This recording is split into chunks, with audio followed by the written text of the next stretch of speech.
Boom! We have quite an exciting role today as we have a blue belt college wrestler Tanner on the left and he's going up against the Asian Persuasion Mike, the purple belt on the right. But don't forget, if you want great gear, you can use my link in the description below and my promo code to get amazing gear from xmartial.com.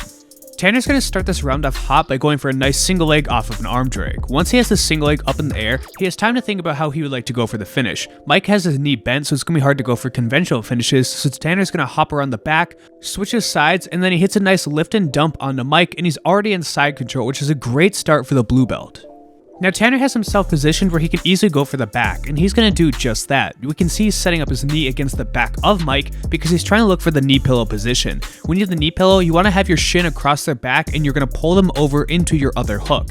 Then you can have complete back control on them, and Tanner's looking for the finish with the rear naked choke. However, he has his hands locked up very oddly and he's going to transition with this rear naked choke incorrectly. He's trying to get the choke a little bit deeper, but then he shifts his hips. As soon as he shifts his hips, Mike is very easily able to turn into half guard just by working into the opposite direction. So if you're looking to try and finish the rear naked choke, don't turn to get on top of them unless control is your only focus. Now as Tanner sits in this guillotine, let's do my question of the day. How or why did you start Jiu-Jitsu? Another easy question, but I'd love to hear why everybody got started in Jiu-Jitsu, and then I'll comment my response to you about what I think about it. Also, while you're at it, press like on the video. It really helps me out.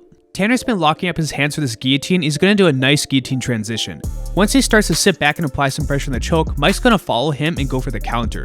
Tanner counters his counter by going with him during the extension, kicks his legs, and now he's right into Darce control. As he goes for the Darce control, Mike's going to give up side control on bottom so he can easily defend this, and Tanner actually still has a great Darce setup he could hit here if he just knew how to apply it. He could also look for the lat choke because we can see that Tanner's left arm is still around the neck. Unfortunately, he decides to let go of it and goes right for top control instead, and his top control is a little suspect because we're going to see this knee mount by Tanner. When he has this knee mount against Mike, he applies so little pressure that's the loosest knee mount I've ever seen. Mike is very easily able to push against him and free himself from the knee mount.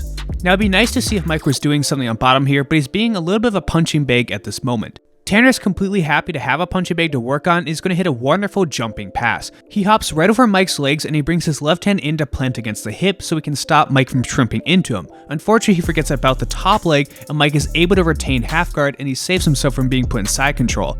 As you may notice from the no-gi guys at our gym, we all have a bit of a guillotine fetish, thanks to yours truly. Tanner's hitting a guillotine on Mike and he's going to arch back, which allows him to pass the guard of Mike. The guillotine is great for more than just the choke. It can be used for sweeping or for passing guard, and Tanner used it to pass and now he's working right into the gift wrap from mount. Tanner's doing a solid job in mount controlling Mike. He's in the S mount position, so we know from S mount typically people love to set up the armbar. And the first step about the armbar setup is we're going to have to break that grip that Mike has. Now Mike is smiling on bottom here because he's not too threatened about Tanner's armbars, and you're going to see exactly why. Once Tanner gets his butt up in the air, he has no weight against Mike's neck, and Mike is so easily able to pull his arm free, and Tanner lost all of that positioning from one big flaw.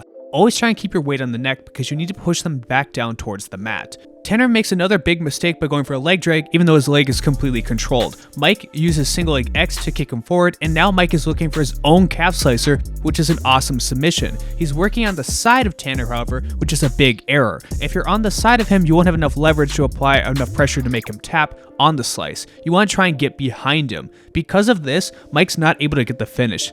Here's the other problem. You also have their leg in between you two, so it's a little bit of an issue trying to transition out of the calf slicer into other attacks. Mike lets go and he's going to attack the foot a little bit before Tanner decides he's going to stand up again to try and pass his guard. He has some very active passing on top, which is what I love to see. You have to remember that trying to pass a guard takes way more energy, cardio, and technique compared to the guy on bottom just holding the guard.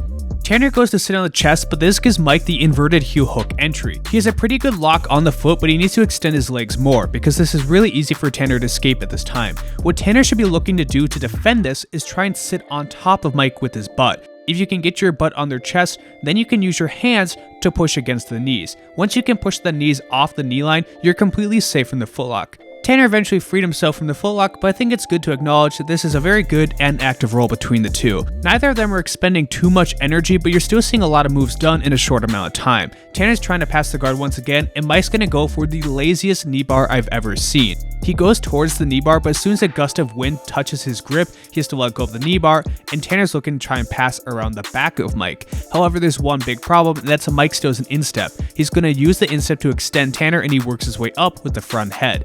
But it's a little strange that Mike wanted to work his way up, because as soon as they engage in the wrestling and Tanner hits a small tie-up on Mike, Mike's going to immediately pull guard.